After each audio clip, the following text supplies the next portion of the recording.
क्या प्रार्थना करते हैं ये बताए तो सही हम लोगों को।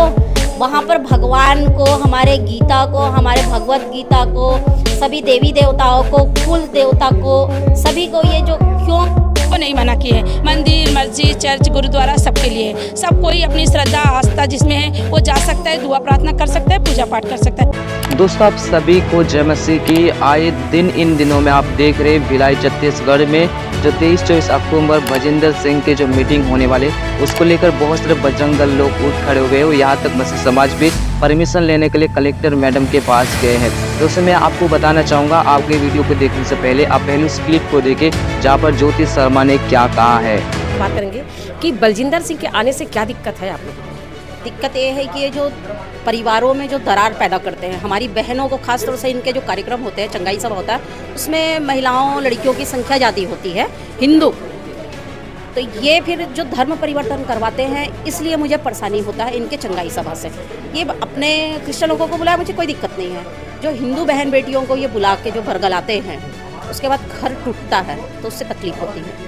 जो उर्ला में हुआ था, उर्ला का मुद्दा क्या था? क्योंकि बहुत सारे जो पास्टर हैं, हमने बात किए हैं, तो उनमें से बहुत सारे अधिकांश पास्टर लोग को इसकी जानकारी नहीं है और उन्होंने इस बात को स्वीकार किया कि अगर जो गलत है उनको गलत कहने में कोई दिक्कत नहीं है। तो पास्टर इस चीज़ को स्वीकार कर रहे हैं कि अगर इस तरह से कृत्य अगर होते हैं तो गलत बात है। तो ज्योति शर्मा जी, हम आपसे जानना चाहते हैं कि उर्ला वाला जो क्या केस है, क्या पूरी मामला है? क्योंकि इस बात को जो है पास्टर लोग सुनना भी चाह रहे हैं। वो एक साहू परिवार है। वहाँ पहले सब सामूहिक रूप से रहते थे। उसके बाद वहाँ की एक उनकी बहू, जैसे कि मैंने आप लोगों को बताया कि हमारी महिलाओं को ये बरगलाते हैं, बुलाते हैं, बरगलाते हैं, परिवार को तोड़ देते हैं। तो उसी प्रकार से एक उनके यहाँ की बहू जो है, उनके चंगाई सभा में, उनके चर्च में जाने लग गई थी उनके बीच में। तो धीरे धीरे फिर वो अलग होने लग गई। तो घर में ही हनुमान जी का मंदिर है, तो वो महिला वहाँ पर, इनको जो शिक्षा दिया जाता है ना कि भगवान नहीं है, बाहर कर दो, पत्थर है, ये कर, तो वो पूरा हड्डी फेंकना, वहाँ पर मलमूत्र फेंकना, ये सब वो करती थी। तो उससे जो परिवार के अन्य लोग हैं उनको दिक्कत होता था कि हमारे इष्ट पे, आराध्य पे ये ऐसा ऐसा कर रही है करके। तो ये चीज़ हम लोगों को बताया गया। तो फिर उसी के लिए पूरे गांव वाले आक्रोशित हो गए थे और उसी के लिए मैं भी गई हुई थी कि उनको समझाने के लिए कि आप जो कर रही हैं गलत है करके। तो उस समय उनके साथ में कुछ पास्टर लोग, कुछ और महिलाएं, अन्य जो है उनको बरगला के जो धर्म परिवर्तन करवाए थे, वो सब लोग आए हुए थे। वहाँ मैटर ये था वहाँ का। जी ज्योति शर्मा जी, ये देखा जा रहा है, ये पाया जा रहा है, मिशनरियों का ये कहना है कि कोई भी अगर वो चंगाई सभा करते हैं या प्रार्थना करते हैं तो आप उसको जो है मारने के लिए पहुंच जाती है। ये आपके ऊपर आरोप है वो मिशनरियों का।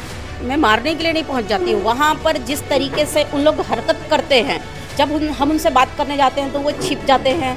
कुछ भी हमारे भगवान के लिए बोलते हैं तो मैं अपने भगवान के लिए और अपने हिंदू समाज के लिए गलत तो नहीं सुनूंगी ना। अगर मेरे भगवान को भला बुरा बोलेंगे तो वो मार खाएंगे, मार खाने वाला काम करते हैं, इसलिए मैं मारती हूँ। आप मेरे भगवान के लिए और मेरे हिंदू समाज के लिए गलत नहीं बोलेंगे तो मुझसे पीटेंगे नहीं। अगर नहीं पीटना है, बचना है ज्योति के मार से, तो हिंदू समाज को गाली देना और हमारे भगवान के लिए अनाप शनाप बोलना और हिंदू बहन बेटियों को जो बुला के आप बरगलाते हैं वो बंद कर दीजिए। मैं मारने नहीं आऊँगी।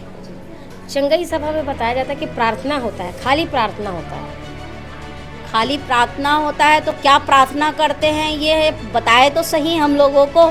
वहाँ पर भगवान को, हमारे गीता को, हमारे भगवत गीता को, सभी देवी देवताओं को, कुल देवता को, सभी को ये जो क्यों बोलते हैं घर से देवी देवताओं को निकाल दो, ये प्रार्थना कहलाता है क्या?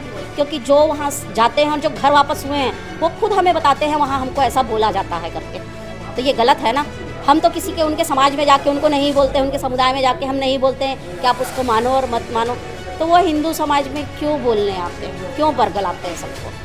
तो ये जो कुछ मूर्ख टाइप में जो लोग होते हैं जो स्वयं जाते हैं और उनके शायद बत्तीसवां ही बोलते हैं, बत्तीसवां लेते हैं और उसके बाद फिर से वापस हिंदू धर्म में आते हैं और वहाँ पर की सारी गतिविधियों को फिर आप लोगों को बताते हैं, फिर आप भी लड़ा रहे हैं। कभी उधर ईसाई बन जाते हैं, कभी फिर हिंदू बन जाते हैं। क्या है ना, जब इंसान कुछ तकलीफ में और इसमें रहता है तो जो जैसा बोलता है थोड़ा सा बरगला देते हैं, उनको धोखे में रख के उनको धर्म परिवर्तन करवा देते हैं, तो उसमें वो बहकावे में चले जाते हैं। लेकिन जब उनको समझ में आता है कि नहीं, ये लोग तो हमारे साथ में गलत किए हैं करके, तो फिर वो वापस आते हैं। वो लड़वाते नहीं, वो वहाँ की बातें हमें बताते हैं कि उन लोग हमको ऐसा ऐसा किए। जो 32वां है वो देखने हम नहीं गए हैं, जो वहाँ लिए हैं वो हमें बताते हैं जब घर वापसी करते हैं कि उन लोग ऐसा ऐसा करवाते हैं, हमको पानी पिलवाते हैं, ये सब चीज़ वो लोग बताते हैं। तो ये गलत है ना भाई, उसी का हम लोग विरोध करते हैं। आपने सैकड़ों लोगों को जो घर वापसी करवाए हैं हिंदू धर्म में, पुनः उसके हिंदू धर्म की स्थापना की उनके जीवन में, ऐसा कोई आपके नज़र के सामने, क्योंकि देखिए आप तो हजारों लोगों को वापस किए हो, लेकिन एक आध ऐसा केस जिसको सुनकर आपको भी हृदय जो है दोस्तों दर्द से आपने भर यहाँ गया। पे बहुत अच्छा सुना कि ज्योतिष शर्मा ने बहुत कुछ विरोध की बातें कर हुए, बहुत कुछ उन्होंने बजिंदर सिंह के बारे में बोला जो परमेश्वर के दास है, उनके बारे में कई प्रकार के गलत बातों को और कई प्रकार के गलत इल्ज़ामों को लगाते हुए उन्होंने बोला। और उन्होंने कहा अगर बजिंदर सिंह ये दावा करता है कि वो सब कुछ ठीक कर सकता है, लंगड़े को ठीक कर सकता है, तो यहाँ पे जो हॉस्पिटल है क्यों है, इसको बंद करना चाहिए, ऐसा उन्होंने एक वर्ड यूज किया है। परमेश्वर हर एक इंसान को अद्भुत चमत्कार करता है, परमेश्वर के सामने कोई भी काम असंभव नहीं है। तो दोस्तों उसी के साथ हम मसीह समाज के कुछ लोगों ने भी एक रैली निकाल कर क्या कहा है इस मीटिंग के बारे में। हिसाब से होनी चाहिए। कोई भी हिंदू इस सभा में शामिल ना हो। अगर ये कोई हिंदू हो रहा है तो वो प्रॉपर कानूनी रूप से कन्वर्टेड होना चाहिए, धर्मांतरण उसने कानूनी रूप से किया हुआ रहना चाहिए, ऐसा बजरंग दल का कहना है। और इसी मामले में आज मसीह समाज के लोग जो है वो यहाँ पहुँचे हुए हैं, इनका क्या कहना है और वो क्यों यहाँ पर आए हैं, इनसे हम बात करते हैं। जी बताएंगे आप लोग यहाँ पर आज क्यों आए? यहाँ पर हम लोग अपना ज्ञापन लेके आए हैं कलेक्टर मैडम के पास, जिससे कि हमारा जो प्रांगण है सेक्टर 7 का, जिसमें हमारी दुआ प्रार्थना और आराधना होती है, वहाँ पर मतलब हमको जगह चाहिए, हमको क्या चलाने के लिए अनुमति चाहिए और हमको शासन प्रशासन से सुरक्षा चाहिए, ताकि वहाँ किसी बात का दंगा फसाद, लड़ाई झगड़े, मारपीट ऐसी बातें नहीं हो सके। जैसे बाकी कार्यक्रम होते हैं, बाकी कार्यक्रम करने वाले लोगों को भी अनुमति दिया जाता है, वो आते हैं, पंडित लोग, महात्मा लोग अपना प्रचार प्रसार करते हैं, दुआ प्रार्थना करते हैं, पूजा पाठ करते हैं, लोग जाते हैं, सम्मिलित होते हैं, शांतिपूर्वक उसको समापन किया जाता है। वैसे ही हमारी इस आराधना को, हमारी इस प्रार्थना को भी बहुत ही शांतिपूर्वक, बहुत ही प्रेम पूर्वक, बहुत ही खुशी के साथ हमको अनुमति चाहिए कि हम भी इसको समापन कर सके, इसमें सम्मिलित हो सके। देखिए हम किसी को नहीं मना किए हैं, मंदिर मस्जिद चर्च गुरुद्वारा सबके लिए, सब कोई अपनी श्रद्धा आस्था जिसमें है वो जा सकता है, दुआ प्रार्थना कर सकता है, पूजा पाठ कर सकता है, इसमें हमारी कोई रोक टोक किसी के लिए नहीं है। यदि किसी को नहीं आने की इच्छा है तो कोई ज़बरदस्ती भी नहीं है, उनकी स्व इच्छा है, स्व इच्छा से। भारत देश है, हर कोई ना 1947 से ये क्या है कि स्वतंत्र है। स्वतंत्र देश में हर कोई अपनी स्वतंत्रता से, अपनी स्व इच्छा से पूजा पाठ आराधना, पूजा चर्च मंदिर मस्जिद गिरजाघर जा सकता है, इसलिए इसमें कोई रोक टोक नहीं है। यदि अगर ज़बरदस्ती का कोई व्यक्ति उस सभा में आके हमको रोकने टोकने ठोकने का काम करता है तो उसका पूरी जिम्मेदारी शासन प्रशासन और भारत सरकार, छत्तीस सरकार, कलेक्टर मैडम और एसडीएम सबको जाता है। बजरंग दल का ये कहना है कि जब हम सभाएं करते हैं या पंडित प्रदीप मिश्रा कहें या कोई भी अगर यहाँ पर आता है धार्मिक गुरु, तो हम खुलेआम करते हैं, आप लोग खुलेआम क्यों नहीं करते, ऐसा उनका कहना है। तो ये जो हमारा आप इस वीडियो को आपने पूरा देखा है, मैं आपको बताने के लिए जा रहा हूँ, इस वीडियो का बिल्कुल भी छोड़ के मत जाइए। देखिए आए दिन बहुत ज़्यादा भिलाई छत्तीसगढ़ में बहुत ज़्यादा विरोध चल रहा है, लेकिन परमेश्वर का काम रुकेगा नहीं, क्योंकि परमेश्वर जहाँ पर अपने काम को करना चाहते उसे वो पूरा ही करता है। परमेश्वर को कोई इंसान नहीं रोक पाएगा, क्योंकि परमेश्वर इंसान को बनाने वाला परमेश्वर है।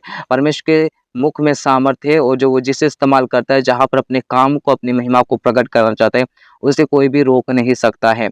मैं आपको बताने के लिए जा रहा हूँ, अगर हम सब लोग प्रार्थना करेंगे कि परमेश्वर के नाम में ये मीटिंग हो जाए, तो सच में हमारी विश्वास के द्वारा, परमेश्वर की प्रार्थना के द्वारा बहुत अद्भुत तौर पर ये मीटिंग होगा, क्योंकि हम नहीं चाहते, क्योंकि परमेश्वर इस मीटिंग के द्वारा कई लोगों तक सुसमाचार को पहुंचाएगा, कई लोगों को विश्वास में दिलाएगा, क्योंकि परमेश्वर के महान कामों को वहाँ पहुंचाएगा और कई लोगों के लिए आशीष का कारण होगा। कई लोग उस मीटिंग में ज्वाइन होंगे, कई लोग उस मीटिंग में उपस्थित होंगे, लाखों के तौर पर वहाँ पे लोग आकर परमेश्वर की महिमा करेंगे। तो मैं विश्वास करता हूँ आपको ये वीडियो कैसे लगा, और आप इस वीडियो के दौरान अपने राय को कमेंट राय में जरूर लिखिए। आप सभी को जय मसीह की।